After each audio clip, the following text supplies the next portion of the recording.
জয় শ্রীকৃষ্ণ। রাধে রাধে। নমস্কার শ্রোতা বন্ধুরা, মহান কথায় আপনাদের সকলকে আবারও স্বাগত জানাই। মন কোনো কারণে খারাপ, কিছু ভালো লাগছে না, কি করবেন বুঝতে পারছেন না, জীবনে কোন দিকে যাবেন, কি করবেন কোনো কিছুই ঠিক করতে পারছেন না, জীবনে কিং কর্তব্য বিমূঢ় হয়ে পড়েছেন অর্জুনের মতো। তাহলে ভগবান শ্রীকৃষ্ণের বলা বাণীগুলো মন দিয়ে সকাল সন্ধ্যায় একবার অবশ্যই শুনুন। দেখবেন সব চিন্তা আপনার মন থেকে চলে গেছে, সব খারাপ লাগা মন থেকে উধাও হয়ে গেছে। এক নতুন শক্তি পাবেন মনে, যে শক্তির দ্বারা আপনি সব কিছু আবার নূতন উদ্যমে শুরু করতে পারবেন। ফেল করা কাজে আপনি সফল হবেন, কারণ এই কথাগুলো ভগবান শ্রীকৃষ্ণ নিজে মুখে বলেছেন। যে কথাগুলো শুনে অর্জুন জিতেছিল তার জীবনের সর্বশ্রেষ্ঠ যুদ্ধ, মহাভারতের যুদ্ধ। সে খুঁজে পেয়েছিল জীবনের অন্য এক মানে। আপনি কেন পাবেন না? আপনি কেন পারবেন না উঠে দাঁড়াতে, জিততে পারবেন না জীবনের এই যুদ্ধে? অবশ্যই পারবেন, কারণ শ্রীকৃষ্ণের মতো এত বড় মোটিভেশনাল স্পিকার পৃথিবীতে আগে না কেউ ছিল, না পরে কেউ হবে। তো আজ এই ভিডিওতে তারই অমৃত সমান কথাগুলো সহজ সরল বাংলা ভাষায় আপনাদের সামনে তুলে ধরছি, যাতে আপনাদের বুঝতে সুবিধা হয়। তো চলুন শোনা যাক সেই ভগবান শ্রীকৃষ্ণের অমৃত কথাগুলো। ভগবান শ্রীকৃষ্ণ শ্রীমদ্ ভগবদ গীতায় বললেন, এই পৃথিবীতে কোনো কিছুই আমাদের নয়, তবে কেন তার প্রতি এত শোক করা? তাই ভগবান বললেন, কোনো কিছু নিয়েই কখনোই শোক করা উচিত নয়। যা আপনার নয় তা কখনোই আপনার নয়, আর যা আপনার তা আপনার কাছ থেকে কেউ কেড়ে নিতে পারবে না। আপনি তা পাবেনই পাবেন। কী নিয়ে এত ভাবছেন? যা হচ্ছে তা ভালোর জন্যই হচ্ছে, আর যা হবে তা ভালোর জন্যই হবে, কারণ কোনো কিছুই আমাদের হাতে নেই। ভগবান বললেন, কর্ম করে যাও, ফলের আশা না করে। যদি এটা করতে পারেন তবে আপনি সুখী। মনের মধ্যে কখনো মিথ্যাকে আশ্রয় দেবেন না, আর মিথ্যাকে আশ্রয় করে কোনো কিছুই করা উচিত নয়, কারণ মিথ্যা আপনাকে সাময়িক সুখ দিলে পরবর্তীতে দুঃখই দেবে। সর্বদা মনে রাখবেন, এই পৃথিবীতে প্রেমের থেকে মধুর আর কিছুই নেই। যেমন কর্ম করবেন তেমনটাই পাবেন। জীবনে সামঞ্জস্যতা করতেই হবে। শুরুতে যা করবেন শেষে তাই পাবেন। এই মানুষ জন্ম বড়ই দুর্লভ। একে আনন্দের সঙ্গে বহন করুন, একে আনন্দের সঙ্গে গ্রহণ করুন। কি জানি পরে আর এই জন্ম পাবেন কিনা। তাই জন্ম হোক যথাতথা, কর্ম হওয়া চাই ভালো, যাতে পরের জন্ম ভালো ঘরে ভালো জায়গায় হতে পারে। একটা কথা মনে রাখবেন, ঈশ্বর আমাদের কাছ থেকে যা কিছু নেন তিনি তার অনেক গুণ ফিরিয়ে দেন। ভগবান শ্রীকৃষ্ণ বললেন, আত্মা অমর, না তাকে কোনো অস্ত্র দিয়ে কাটা যায়, না জলে ভেজানো যায়, না আগুনে পোড়ানো যায়। সে শাশ্বত, সত্য, সনাতন। সে শুধু সময় অনুসারে এক শরীর ছেড়ে আর এক শরীর ধারণ করে। আর আত্মা শরীর তখনই এক শরীর ছেড়ে আর এক শরীর ধারণ করে যখন ওই শরীর ধারণ করার উদ্দেশ্য সম্পন্ন হয়। তাই কারো জন্যই কখনোই শোক করা উচিত নয়। এই পৃথিবীতে কেউ কারো নয়, সবটাই মায়ার অভিনয়। ভালোবাসা আত্মার সাথে হয়, দেহের সাথে নয়। যা দেহের সাথে থাকে তা কেবলই আকর্ষণ, আর যা আত্মার সাথে থাকে তা অনন্ত প্রেম। মানুষের কোনো বর্ণ বা জাত হয় না। মানুষ তার কর্ম ও গুণের দ্বারা নিজের জাত তৈরি করে। ভগবান শ্রীকৃষ্ণ গীতায় বললেন, যে যথামং প্রপদ্যন্তে তাং তথৈব ভজাম্যহম মম বর্তানুবর্তন্তে মনুষ্য পার্থ সর্বশ। অর্থাৎ ভগবান বললেন, হে পার্থ, মানুষ যে যেভাবে আমার ভজনা করে আমি তার পূজা সেই রূপেই গ্রহণ করি এবং তার সমস্ত মনের বাসনা পূর্ণ করি। অর্থাৎ মানুষ যে পথেই ভজনা করুক না কেন আমার কাছে এসেই পৌঁছতে পারে। তাই আমাদের কোনো কিছু নিয়েই ভেদাভেদ করা উচিত নয়। কর্ম করে যেতে হবে নিরন্তর, কর্ম ছেড়ে দিয়ে বসলে চলবে না। সেই জন্য শ্রীকৃষ্ণ ভগবান গীতায় অর্জুনকে বললেন, নিয়তং কুরু কর্মতং কর্ম যায় হ্যাঁ কর্মণ শরীর ও যত্রাপি চতেন প্রসিদ্ধত কর্ম। অর্থাৎ যার যা কর্ম নিয়ত করা আছে সেটা করতেই হবে। মানুষ কর্ম না করে তার শরীর নির্বাহ করতে পারে না, তাই কর্ম না করার থেকে কর্ম করাই শ্রেষ্ঠ।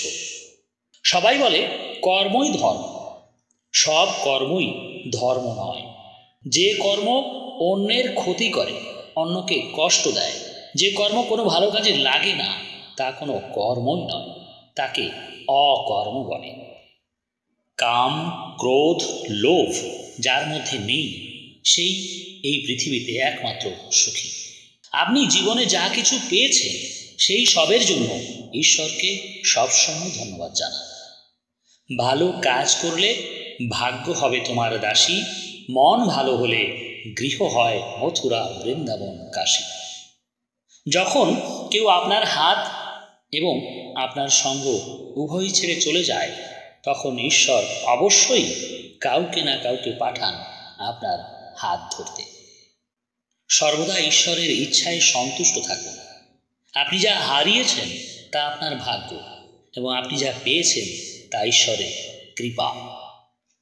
চিন্তা করবেন, কারণ যিনি আপনাকে এই পৃথিবীতে পাঠিয়েছেন তিনি আপনাকে নিয়ে বেশি চিন্তিত। তাই একটা কথা সবসময় ঈশ্বরের কাছে জানাবেন যে, হে ঈশ্বর, আমার কথা আমার থেকে তুমি জানো বেশি ভালো, তাই যাতে আমার ভালো হয় তাই তুমি করো। আর এই কথাটা আমার গুরুদেব শ্রীমৎ স্বামী নিত্যানন্দ গিরি মহারাজ সবসময় বলতেন। ঈশ্বর সকলকেই যত্ন করেন। যার উপর ঈশ্বরের হাত আছে সে কিভাবে কোনো দুঃখ ভোগ করতে পারে? যার যার কর্মফল সে ভোগ করে। আপনি যা পান তার জন্য কৃতজ্ঞ থাকুন, এবং আপনি যা পাননি তার জন্য ধৈর্য ধরুন। সময়ের সঙ্গে সঙ্গে মানুষের রং বদলায়, কিন্তু ঈশ্বর তার একই জায়গায় অবস্থান করেন। ভগবানের সাথে এমন আধ্যাত্মিক প্রেম রাখুন যে লক্ষ দুঃখ এলেও তা অনুভব করা যাবে না। অমৃতের সময় ঘুম থেকে উঠতে হবে, জাগতিক আসক্তি ত্যাগ করে ভগবানের নাম নিতে হবে। আপনি যদি জীবনে এগিয়ে যেতে চান, তবে অন্যায় পথে না গিয়ে সঠিক পথে পরিশ্রম করুন এবং ঈশ্বরে বিশ্বাস রাখুন। ঈশ্বরের ইচ্ছা বিনা একটা গাছের পাতাও নড়ে না, আর এটাই সবচেয়ে সত্য। যিনি মুখ দিয়েছেন, অর্থাৎ ভগবান মুখ দিয়েছেন ভগবানের নাম করার জন্য, হাত দিয়েছেন তার সৃষ্টি করা জীবকে সেবা করার জন্য, তার পূজা অর্চনা করার জন্য, পা দিয়েছে ভক্ত সঙ্গ করতে যাবার জন্য, কান দিয়েছে তার নাম সংকীর্তন শোনার জন্য। এটাই করা উচিত।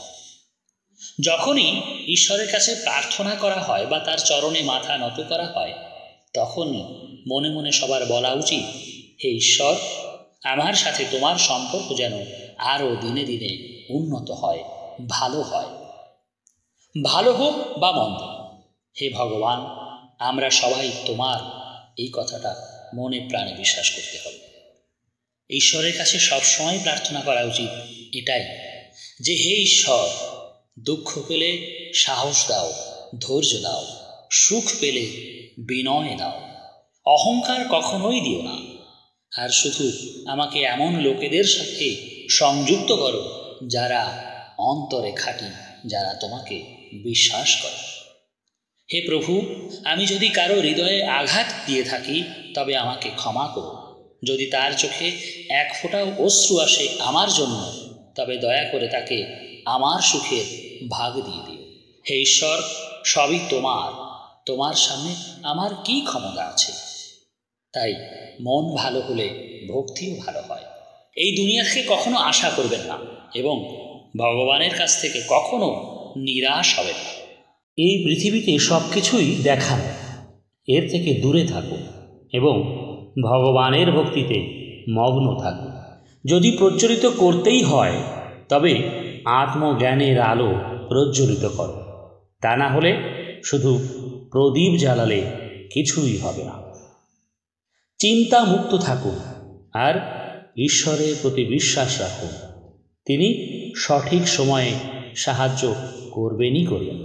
শুধুমাত্র আপনার ভালো কাজই আপনার ভাগ্য পরিবর্তন করতে পারে, অন্য কোনো কিছুই নয়। মিষ্টি ও মাধুর্য যেমন আলাদা করা যায় না, তেমনি ভক্তি ও নম্রতাকে কখনোই আলাদা করা যায় না। অহংকারের উঁচু ঢিবির উপর ঈশ্বরের দেওয়া মিষ্টি জল কখনোই সংগ্রহ করা যায় না, তাই অহংকার ত্যাগ করুন। ভক্তি কোথাও পাওয়া যায় না, একে বিশ্বাস দ্বারা অর্জন করতে হয়। ভগবান শ্রীকৃষ্ণ বললেন, হে অর্জুন, আমার থেকে শ্রেষ্ঠ পরমার্থ আর কিছুই নেই। ইন্দ্রিয়ের দুনিয়ায় কল্পনাই হলো সকল সুখের শুরু ও শেষ, আর তার থেকেই জন্ম নেয় দুঃখ। কর্মই হচ্ছে পূজা। সঠিক কর্ম করলে, পূজা না করলেও ভগবান তাকে ভালোবাসেন। ভগবান বললেন, যে আমার শরণে আসে তার কখনোই বিনাশ হয় না, অর্থাৎ যে সব কিছু আমায় সমর্পণ করে তার কখনোই কোনো ক্ষতি হয় না। প্রত্যেক কাজকে ধৈর্য এবং করুণার সাথে করো। ধৈর্যের সঙ্গে করা কাজের পরিণাম সব সময় ভালো হয়। সর্বশেষ কথা হলো, ভগবান বললেন, সেই একমাত্র এই জগতে সুখী যার সব দুঃখ আমি নিজে হরণ করে নিই। আর তার জন্য কি করা দরকার তিনি সেটা বললেন। সেটা হলো, সর্বধর্মান পরিত্যাজ্য মামেকং শরণং ব্রজ অহং তাং সর্ব পাপেভ্য মোক্ষয়াসামি মা শুচঃ। অর্থাৎ সকল ধর্ম পরিত্যাগ করে একমাত্র আমার শরণাগত হও, আমি তোমাকে সমস্ত পাপ থেকে মুক্ত করব, তুমি কোনো শোক করো না। অর্থাৎ যে ব্যক্তি তার সব কিছু আমায় সমর্পণ করে আমার শরণ নিয়ে আমাকে ভজনা করে, আমার পূজা করে, তার সমস্ত দুঃখ কষ্ট আমি হরণ করে নিই, আর তাকে কখনোই জন্ম নিতে হয় না এই মায়ার পৃথিবীতে, এই সংসারে, আমার কাছেই রেখে দিই। সুতরাং ভক্তমণ্ডলী, শ্রোতা বন্ধুরা, ভগবান শ্রীকৃষ্ণের এই বাণীগুলি প্রত্যেক দিন একবার হলেও শুনুন। মনে অনেক জোর পাবেন জীবনে চলার পথে, জীবনে সমস্ত কাজ করার পথে অনেক মনোবল বাড়বে। তো আজ এই পর্যন্ত। সবাই ভালো থাকবেন, সুস্থ থাকবেন, আনন্দে থাকবেন, সৎ পথে থাকবেন। তো বলুন, জয় কাশী কৃষ্ণের জয়, জয় নিত্যানন্দ গিরি মহারাজের জয়, জয় শ্রীকৃষ্ণের জয়।